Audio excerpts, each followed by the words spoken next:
Does the sword have a mind of its own? Is that why it decided for itself who should be its owner? Emily wondered, shaken. The celestial blade appears to slay all evil, only by the fated one to wield. Looking at the message on the ground, that was the only conclusion she managed to draw from it.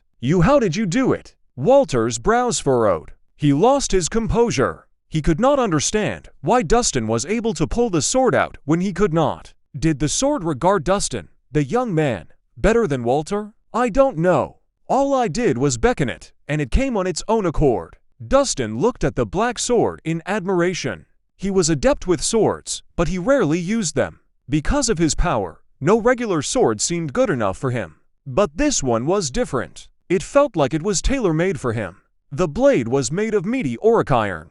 It was so sharp that it could slice through almost any material. Dustin could feel an immense power within it that could destroy the world. Celestial blade. Impressive. Dustin smiled. He slowly caressed the sword, growing fond of it. Dustin, congratulations on getting a sword of your own. Seems like it belongs to you now. Emily smiled. Hang on.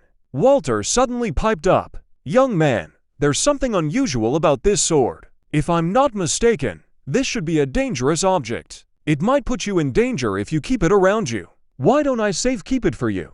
Dustin raised a brow. Sir Chasey, I think it's fate that the sword chose me. It's not dangerous. I'm doing this in consideration for your safety, young man. You wouldn't be able to handle such a dangerous object. Let me guard it. Walter reached out to take the sword from Dustin. It was rare to come across a sword with a mind of its own. He wasn't about to let it slip through his fingers. If he were to own the sword, it would greatly enhance his powers. He might even be able to put up against a grandmother if he had it. Sir Chasey, I'll keep it safe myself. Don't worry about it. The smile on Dustin's face started to fade. He was beginning to see what kind of a person Walter was. This old geezer was abandoning his morals for his gain. He was greedy to make the sword his. Young man, let me make this clear. I'm not asking for your opinion, Walter said coldly. Like they say, an innocent man will become a target if he possesses a prized possession.